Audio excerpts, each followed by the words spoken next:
Olá, mamães, sejam todas bem-vindas. Para quem está chegando agora e ainda não me conhece, sintam-se em casa, sintam-se abraçadas e acolhidas por mim. Para quem ainda não me conhece, eu sou a Bianca Oliveira, eu sou educadora, profissional de educação física e eu atuo na área da infância e juventude como conselheira tutelar há 8 anos. E eu resolvi vir para a internet para ajudar todas vocês, mamães, que têm que enfrentar e de qualquer jeito superar os medos e as dificuldades que a maternidade traz consigo, né? E eu criei um método que eu chamo, aliás, o nome do método é Método 7 Passos, porque é apenas em 7 passos que eu consigo ajudá-las, fazendo com que vocês superem essas dificuldades, esses medos que a maternidade em si já traz, né? Então eu costumo dizer para todas as mamães que quando nasce uma mãe, já nasce o medo, já nasce a insegurança, e isso faz parte do processo, né? Então o que a gente tem que fazer? A gente tem que se preparar para essa nova fase da vida que a gente vai enfrentar. Então eu resolvi vir para a internet para ajudar vocês a superar todos esses desafios, porque eu sei que uma mãe que enfrenta a maternidade com mais leveza, que não vê tanta dificuldade, uma vez que cada gestação, cada experiência é única, né? Algumas mães realmente não têm dificuldade, mas essas mães em si, elas não serão julgadas, né? Então eu vim para a internet para ajudar as mamães que de certa forma a sociedade inteira e infelizmente muitas das vezes até a própria rede de apoio vai julgar essa mãezinha. Às vezes por expor algum medo ou algum momento em que ela não está conseguindo lidar com toda a sobrecarga que a maternidade exige, né? Então eu vim para a internet para ajudar essas mães. Além do mais, como muitas mães já sabem, eu sou mamãe e eu fui mãe muito nova. Eu tinha apenas 20 anos e por mais que eu tinha vivenciado algumas experiências na minha vida sobre o cuidados com crianças com a minha irmã Ana Lara, não foi nada comparado quando eu engravidei da minha filha Maria Clara, porque ali a responsabilidade era totalmente minha. E por mais que durante a minha experiência na maternidade eu já tinha vivenciado na experiência ao cuidar da minha irmã, eu pude perceber que eram situações totalmente diferentes. Eu era a protagonista da história. Aquele serzinho que eu estava cuidando ali era de total responsabilidade minha. Então, com isso, eu fui ficando com muito medo de cuidar, com cuidados básicos, né? Muitas mães não têm, mas eu tive muito medo, eu tive muita dificuldade. Graças a Deus eu tive uma rede de apoio que foi a avó paterna dos meus filhos. A minha mãe, como ela trabalhava fora, ela não pôde me assistir muito de perto, mas sempre que dava, ela corria lá e me ajudava, me orientava, me acalmava, que era o mais importante, porque eu ficava apavorada com a situação. E com o tempo eu fui me acostumando e fui me interessando em saber qual seria a próxima fase. E era onde eu entendi o quê? Que a próxima fase às vezes pode ser pior do que eu já tô vivendo. Só não vai ser pior se eu estiver preparada para ela, né? E aonde foi cair na minha ficha, eu falei assim, ó, eu tenho que estar preparada, porque minha filha já tá aqui. Eu já sou a mãe dela, então o que eu vou ter que fazer? Eu vou me preparar para mim ser a melhor mãe possível, então fazer tudo que eu posso e que eu não posso da melhor forma. E o melhor de tudo, quando eu estiver preparada, eu não vou sofrer tanto. E foi aonde eu comecei a procurar ajuda, eu comecei a entender sobre tudo que eu estava vivendo, sobre todo aquele processo da maternidade, e aonde eu consegui enxergar que existem coisas que eu poderia ter sofrido menos se eu tivesse agregado na minha vida naquela época. E assim eu fiz na segunda gestação. Eu já estava um pouco mais madura e ainda assim eu tive dificuldades e senti medos na segunda gestação que eu não havia sentido na primeira, né? Porque, por exemplo, um medo que você fala assim, mas eu já sabia de tudo, já sabia cuidar, sabia tomar banho. Só que aí teve um sentimento que eu não senti na primeira. E a minha filha agora? Como que eu vou dar atenção para minha primeira filha, que também era pequenininha na época, né? Ela tinha 3 aninhos. E aí aumentou esse medo. Então, é por isso que eu falo para vocês que cada gestação, cada experiência, ela é única, né? O que às vezes não aconteceu comigo na primeira, aconteceu na segunda. E eu continuei tendo medo, eu continuei tendo dificuldade. E eu sei que se eu tiver um terceiro filho, vai acontecer de novo. Porque a maternidade, ela é isso, né, mamães? Ela é um processo de fases. A gestação, os primeiros meses, o primeiro ano. Então a gente tem que ir se adaptando a essas fases. E o que a gente tem que fazer? A gente tem que procurar saber qual vai ser a próxima fase e como a gente vai enfrentar isso, né? De uma forma mais leve, de uma forma mais calma e o melhor de tudo, com confiança e sabedoria. Por que é importante a gente ficar confiante e fazer tudo com muita sabedoria? Para evitar o nosso próprio sofrimento, né? E evitar o possível sofrimento dos nossos filhos, dos nossos familiares que acompanham de perto a nossa jornada, né? Então eu tive que fazer isso na primeira gestação e continuei na segunda, porque são totalmente diferentes uma gestação para outra. Algumas pessoas têm experiências boas, outras não, mas no fim dá tudo certo. A gente tem que continuar firme e seguir com os propósitos, né, que a gente tem que ter na vida, que tem que ser sempre positivos e a gente dá o nosso melhor sempre em qualquer área. Mamães, hoje eu tô em casa, eu não tô no meu escritório, eu tô até deitadinha aqui, aí eu lembrei que essa semana eu abri caixinhas de pergunta na minha rede social. E aí eu perguntei lá, qual é o seu maior medo, qual é a sua maior dificuldade na maternidade? E aí agora eu tava lembrando que eu tinha que me responder isso. Só que em vez de eu responder de forma individual para essas mamães, eu resolvi gravar com você, gravar e vir contar aqui para vocês que muitas vezes, muitas mamães têm medos iguais e acabam não pedindo ajuda, porque fala, justamente pela culpa, ela se sente culpada, né, em sentir essa dificuldade, em sentir esse medo e acaba não expondo, não acaba buscando ajuda. E aí essa semana eu abri a caixinha de perguntas e eu recebi inúmeras mensagens e eu selecionei algumas que eu acho que é as mais comuns, eu acredito, né?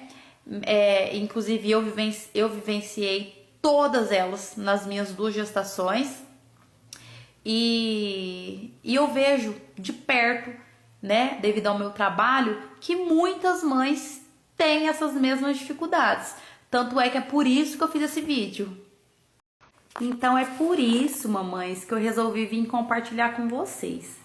E aí quando eu abri essas perguntas, essa caixinha de perguntas na minha rede social, eu vi que eram dúvidas assim, algumas dificuldades muito comum, né? Tipo assim, a do sono, que vai ser a primeira que eu selecionei para vir falar com vocês. Eu recebia 15. Então, eu vejo que é um assunto que muitas mães sofrem em relação a isso. Então, além de eu responder essas mães em específico no direct, eu resolvi já fazer esse vídeo aqui e vim compartilhar com vocês. A primeira pergunta que eu selecionei para falar com vocês foi de uma mãezinha que me mandou assim para mim. Bianca, eu sinto muita falta das minhas noites bem dormidas. O que fazer? Né? E aí eu respondi para ela e venho falar para vocês que o sono realmente ele é algo inegociável, né? Uma mãe que não consegue descansar, que não consegue relaxar seu corpo e a sua mente, ela não vai estar com muita disposição, ela não vai estar com energia para se dedicar ao seu filho ou até mesmo para se concentrar no seu trabalho. Então eu costumo dizer que o sono ele é algo inegociável. Se aquela mulher ela não tem uma boa noite de sono, ela não tá bem, ela não vai conseguir desempenhar de uma boa forma nenhuma atividade em nenhuma área, né? Mas Bianca, o bebê demanda muito, infelizmente eu vou ficar acordada. Gente, realmente é uma fase complicada no comecinho, né? Mas aí existem algumas estratégias que eu vou compartilhar com vocês agora. Mamãe, primeira coisa, prefira descansar, tá? Entre você limpar a sua casa agora e poder descansar, nem que se for 40 minutos, relaxar a sua mente, escolha o descanso.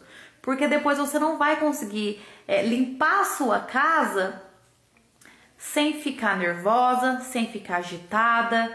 Então, priorize o seu sono, o seu descanso. Depois a gente vê como que fica a atividade da casa, aquela ligação que você esqueceu de dar. Sempre que der, priorize o seu sono. À noite, antes de você ir dormir, tome um banho relaxante, coloque uma música calma, porque se você, vou dar um exemplo para vocês, vocês limpou a casa agora, trabalhou o dia inteiro dentro de casa, toma um banho e deita, até abaixar a adrenalina do seu corpo, até você relaxar a sua mente, vai demorar para você dormir e provavelmente não vai ser um sono de qualidade.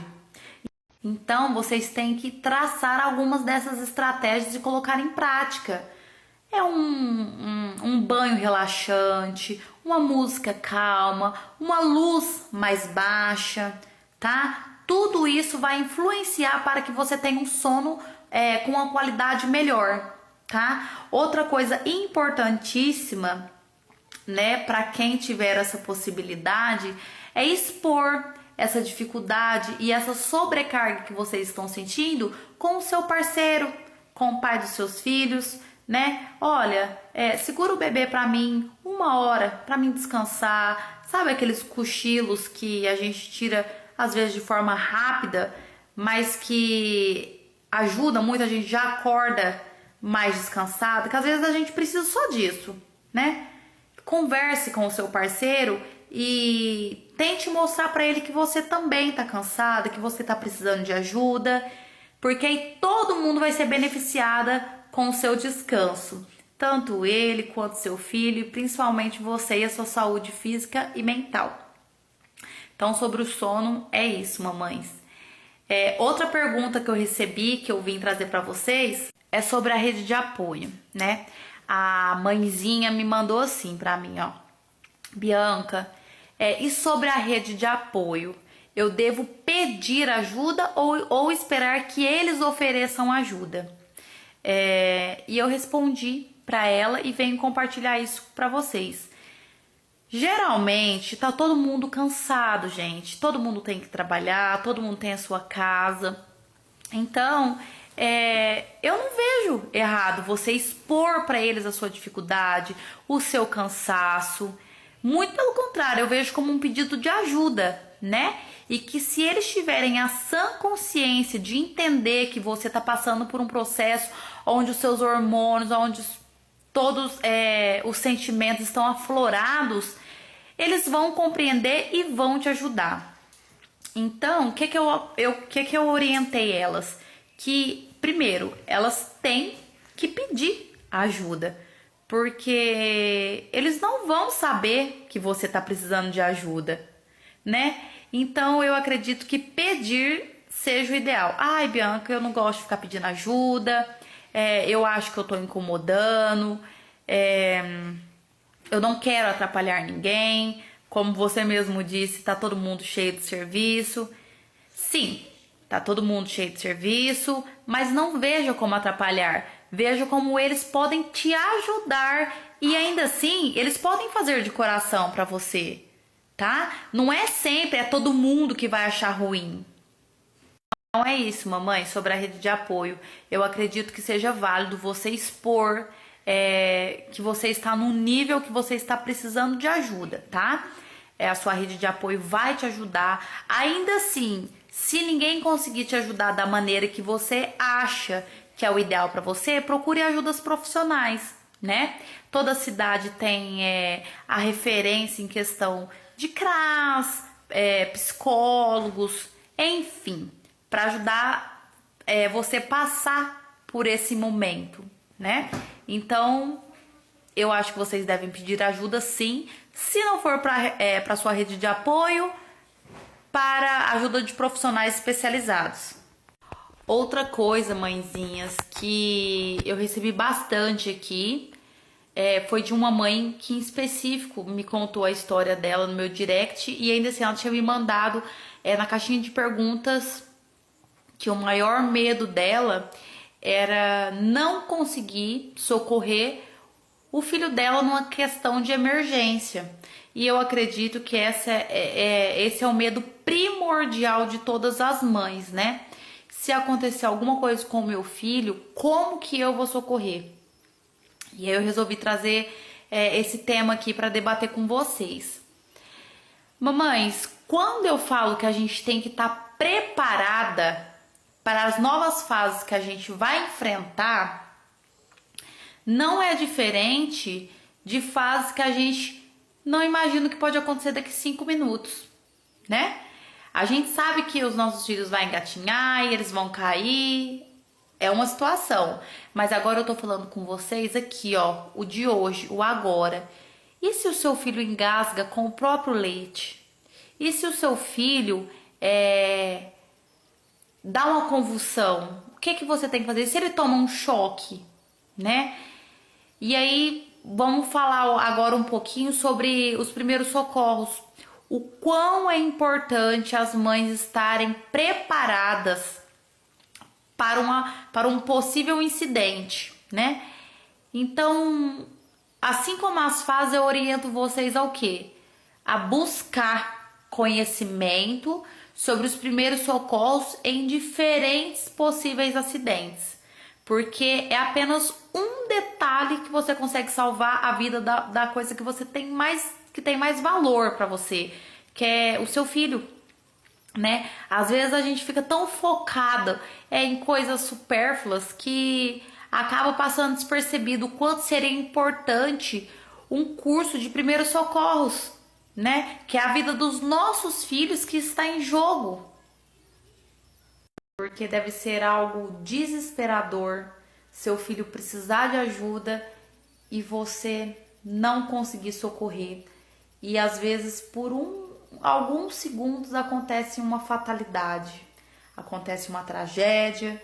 Então, assim, em todos os quesitos eu falo que o conhecimento ele é fundamental. A preparação em cada fase ela é fundamental. Só que quando se trata de primeiros socorros, que é algo, né, que a gente não espera que vai acontecer, mas infelizmente pode acontecer, o preço de se pagar, de não ter conhecimento, de não saber como agir é muito caro. Pode ser a vida dos nossos filhos, né? Então tem que buscar o conhecimento, sim, tem que estar preparada diante a diversas situações. E é isso. Eu acho que o conhecimento ele salva vidas. Eu acho não, tenho certeza. Trazendo para vocês mais uma pergunta que uma mamãe me fez na caixinha de perguntas essa semana na minha rede social.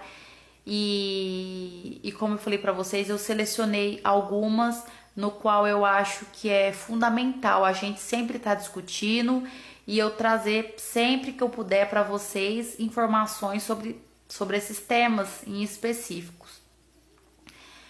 A mãezinha me perguntou, com a modernidade da tecnologia, com o uso frequente de telas, o que ela poderia estar fazendo de atrativo para desviar um pouco a atenção do filho dela em relação às telas, né? Se eu não me engano, o menininho dela tinha 4 anos e ela mencionou que ele só queria ficar no celular, no tablet.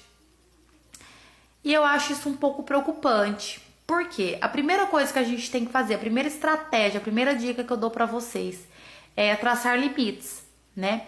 A gente sabe que a recomendação não dar nenhum tipo de tela, ou então tempo mínimo de minutos por dia para crianças menores de 2 anos, né? Se possível, não dá.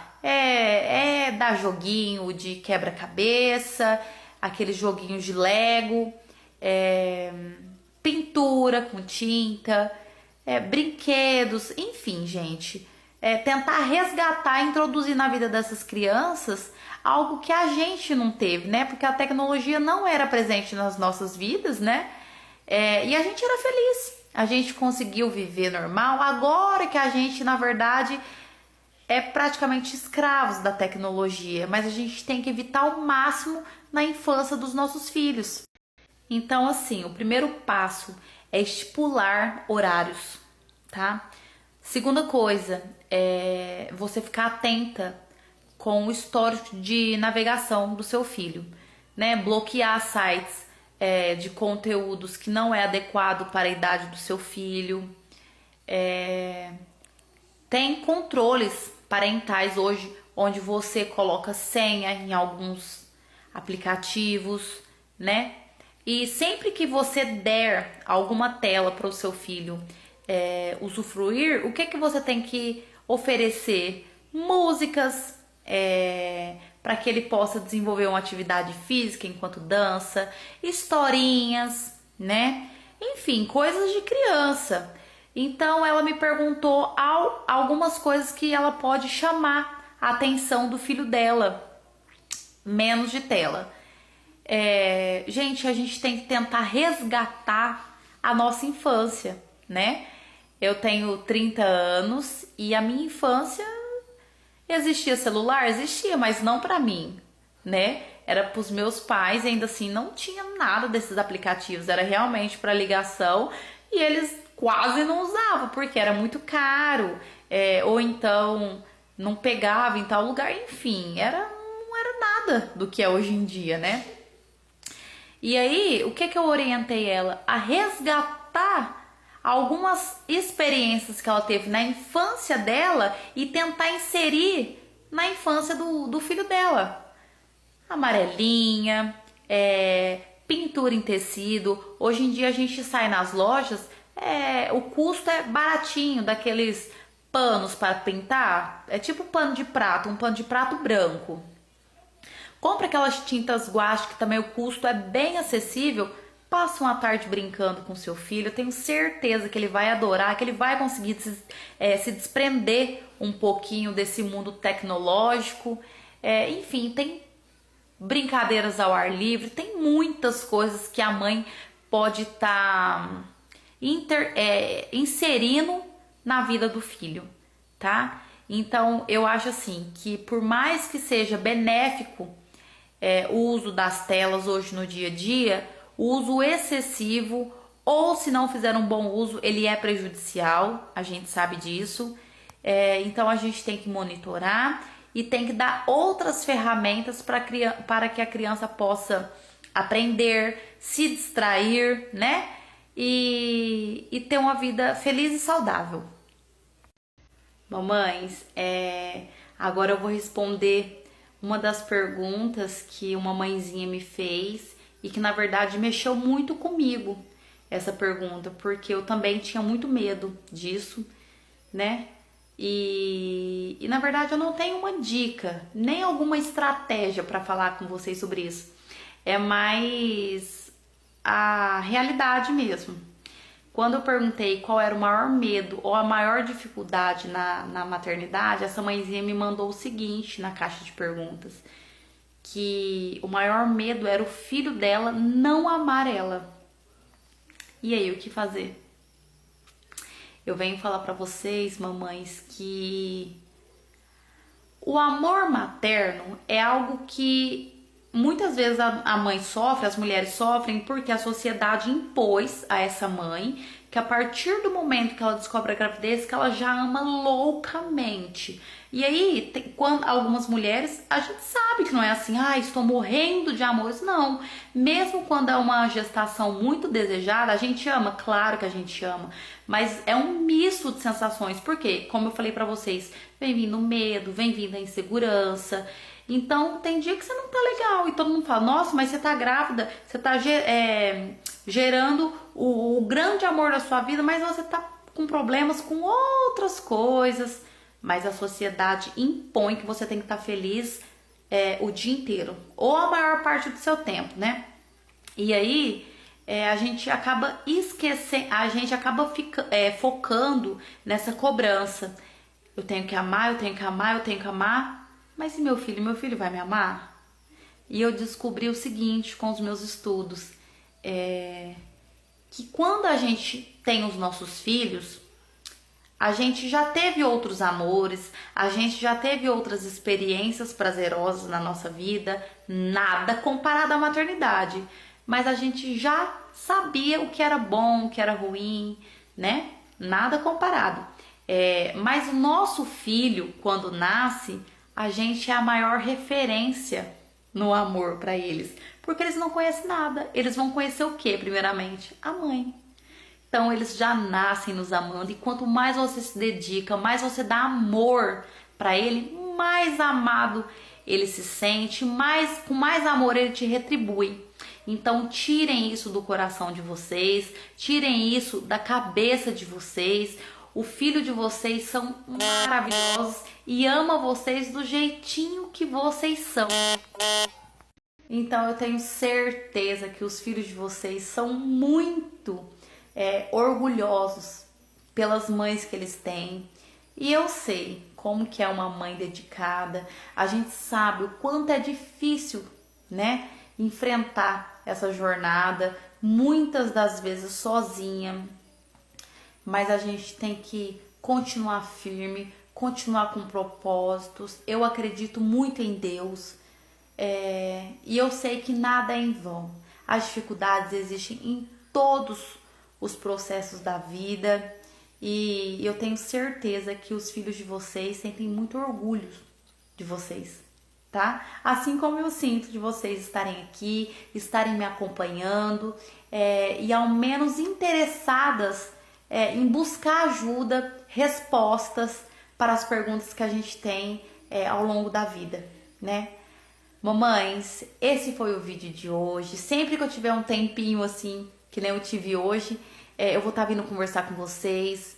Eu me coloco à disposição para te ajudar, para te ouvir, para te orientar. E é isso. Eu espero vocês nos próximos vídeos. Para quem não me conhecia, espero que tenham gostado do meu conteúdo.